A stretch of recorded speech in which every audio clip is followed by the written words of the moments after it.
Hello people. Today's video is kind of weird and I didn't really know how to go about it without just explaining at the start what you're about to watch. This is a children's story that I wrote probably like a good 1 or 2 years ago. I never finished it, but I had a substantial amount of it done. But it's not a typical children's story. It's kind of like a poem. It's told all rhyming, and you'll just have to watch it to see. It's really weird. I did do illustrations, so I'll have the camera pointed at it while I read it to you. So if you want a fucking bedtime story or something, you can watch this video. I just personally think it's really cool. I needed something to upload, and I wanted to share this, and I didn't know how to, so I feel like this was the best way. Anyway, enjoy it. I love you guys. Stay amazing. Keep doing you. Yes. Alright, this is The Path by Seth Callflesh, read by me. I apologize in advance if I fuck anything up. It's going to be kind of awkward, but this is a cool story, and I hope you guys enjoy it. Just bear with me while I read it. I strolled down the path with a pack on my back. A forest surrounds the path. I strolled down this path, and I never looked back.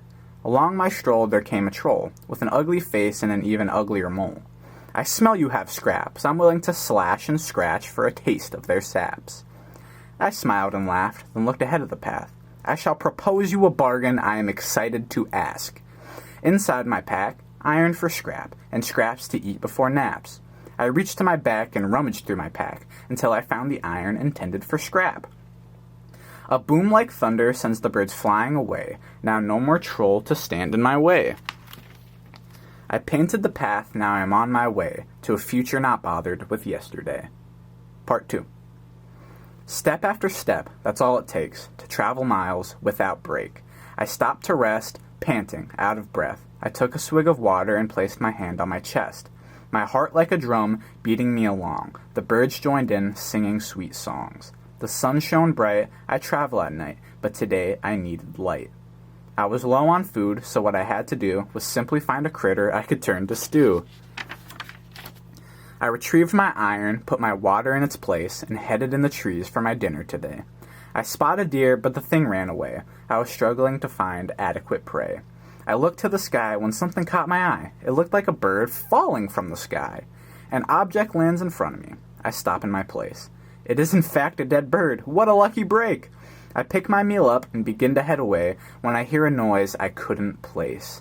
I turn my back to find a bat, a cute little child who just learned to flap. "Excuse me, sir," in a boy-child tone. The bat flapped toward me all alone. "What you have is mine. I'd like it back. I feel I should not have to ask." I thought for a moment, then reached for my back. I began rummaging through my pack. I pull out my last measly scrap, a rabbit's leg, mostly eaten at. "Would you like a trade? I am hungry, dear bat." The bat flew forward, and I looked into his eyes. "We can split the bird, if you know how to fry." The fire shone bright as day turned to night. They sat on the path full of cooked delights, and talked for a while, under the lights. Eventually the bat asked something that hit him wrong. "You say you're on a journey, but where are you from?" "What a stupid question, how very dumb. Why does it matter where I'm from?"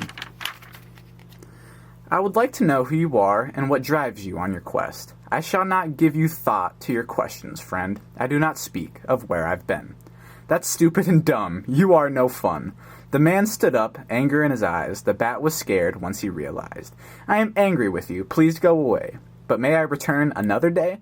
"I do not care, but please be gone. I have a long journey I am to be on." With that, the bat flew away. He would return another day. Our friend knew that, so as he sat, he wondered what next time he would tell the bat. Part 3. The very next morning, once he was done snoring, our traveler thought about where he was going. If we are to be honest, and I feel it must be said, his direction came right off the top of his head.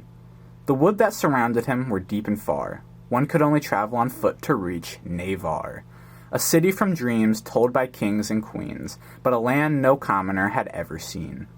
Stories of gold that lined the streets, towers of bread free to eat.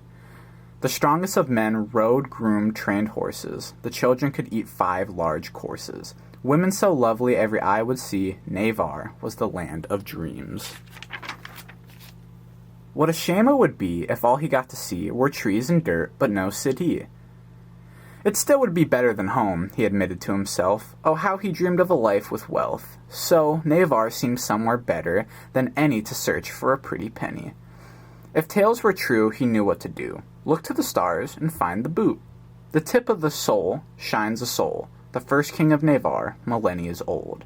He lives as a star to watch over his people. As long as it shines, Navarre remains peaceful. Follow the star when the night casts its light. You are sure to make it if you have the might to fight. He was no knight, though. He could fight, but he could die from an animal bite. So he brought some iron to keep distance safe, to scrap any beasts who came his way. Through the tops of the trees he could see the boot with the king. What a splendid thing, with fortune to bring, this king has blessed people like me. He watched for a while, until the sun made it disappear. He wanted to travel by day again, to maybe shoot a deer. The longer he walked, the more narrow the path got, until eventually he came to a stop. The forest took over, this human-made path, reclaiming its land it wanted back. Bushes and vines, grass and signs. Signs! Wait, hanging from the trees in big bold letters! Long live King Meek! Part 4. Dude, doesn't even rhyme half the time. Anyway. Curious that is, could it really be? Have I found Navarre after a few days of walking? As he pondered the sign and searched for paved roads, the bushes around him rustled and groaned. He reached for his pack to retrieve his strap, but found nothing but scraps fully eaten at. A giggle from the bushes sends him running away. He turns back around a few paces away. He scopes out the forest, but sees nothing out of place. Without the iron, I am easy prey. His confidence begins eroding away. From the trees, a pinecone flings, smacking him in the face, dropping him to his knees. Laughter erupts from an invisible source. A cackle from the trees, a giggle of sorts. Who goes there? He shouts from the depths of his mouth. I am a traveler who seeks of a house. The bushes ahead, blocking the path, shake and twist and fall to the grass. Vine after vine stripped away, bushes torn down to make way. When the path was clear, he could see who had done the trimming. It was a band of trolls with machetes swinging. 4 in total, one who had been drinking. We were ordered by the true King Meek to wait upon your arrival to the city of Stink. While we have you, let's have some fun. Don't worry, traveler, we have your gun. They chuckled and laughed, a boisterous gaffe. The goof who was drinking fell on his ass. The trolls erupted for what seemed like a day, until they came to their senses with something to say. You've come a long way in search of some prey, but your journey is over today. The drunk troll spoke up while on the floor he laid. With no gun, you're no better than the worms we just ate. Quiet, Randall, the fat troll accosted. He seemed like the leader, as he was the only one talking. The other two stood with their blades at the ready, until one spoke up. What are we to do with him, Freddy? The fat troll Freddy looked at the traveler, his face wrinkled up in a grin so sour. Tie him up and hang him from a tree. We will wait a while for a creature to see. Before that, however, I need to know, what is your name, you no-good hobo? Fear in his body as he told the troll, my name is one thing you will never know. Part 5. If that is so, you must know, a name means nothing when strung from a rope. Before he could run, the troll pulled out his gun. You're not leaving, buddy. We are about to have fun. Freddy signaled the 2 trolls to take a hold of the nervous traveler who just wanted to go.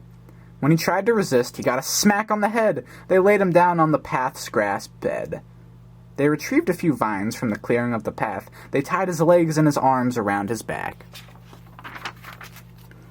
A long rope extended from the knot at his feet. One troll grabbed hold and they began dragging. Twigs snapped and cracked under his back as he was dragged into the forest away from the path. Stop, you dumb trolls! Truth be told, if I escaped from your hold, there would be holes in some trolls! The troll stopped dragging and took some extra rope. They gagged his mouth so no words could be spoke. After what felt like an eternity, they came to a stop. As the traveler laid on his back, all he could see were treetops. All 4 trolls murmured and talked of the trees. Which would be best to hang him on? Take a look at these! A cluster of trees that formed the letter C seemed a better spot than any to hang someone from a tree. The drunk troll stood over him, swaying like the sea. You must be in pain. Would you like a drink? Before he could speak, liquor was dumped straight through his teeth. He tried to spit it out, but they put the gag back in. The drunk troll gave him a grin, the type you give when you know you'll win. What a miserable day for our hero. Started at 100 and worked its way to 0. Oh, dude, it's so funny. Okay, sorry. The trolls worked together and climbed the trees, fastening ropes while rustling leaves. The rope pulls up, bringing the boy along. With feet first, he rises to imminent death? That doesn't even rhyme! Once complete, he hangs upside down, unable to sound. Sweat drips from his head to the ground. The trolls scurry up trees and hide. No noise besides the ones inside the head of our hero. Dude, did I just give up on rhyming? Anyway. Cursed be evil, those trolls are thin and feeble. They took my gun and now I wait for a beast to seal my fate. Funny, though, are those trolls, a drunken wash and big egos. If they let me live, I guess I'll get to meet King Meek and explore the town of Stink. I must escape these lazy restraints. Doesn't even rhyme. Time comes and goes, thrashing to and fro. Our hero makes no progress reaching the ground below. He tries to scream, but the gag is blocking. Suddenly he notices the bird stopping to sing. Through the pass of time arrives a bear, massive, hairy, and its teeth bared. It shakes the trees to get him free. Our hero plays dead to blend with the trees. Obviously that does not work, and the bear is moving fast, climbing the tree nearest to complete his task at last. Dude. Well, on the way up, a troll hiccuped from the tree nearest to he. The bear turned its head, and you would have wished you were dead when you saw the blood drenching the bear's head. Oh my god. The troll yelled out, "Who has the gun?" From another tree yells, "The drunken one!" Out he wobbles from hiding in bushes, a troll with a gun barely staying footed. "Eat this, you beast!" The troll fires the gun. Too bad he was drunk. One bullet would have done. The bullet misses completely, hitting the rope, sending our hero falling and returning new hope. The bear charges the troll, and no more must be said, but I can assure you the troll lost his head. Our hero untangles and climbs back up a tree. The bear turns around looking for more to eat. And that's the end? That's all I wrote.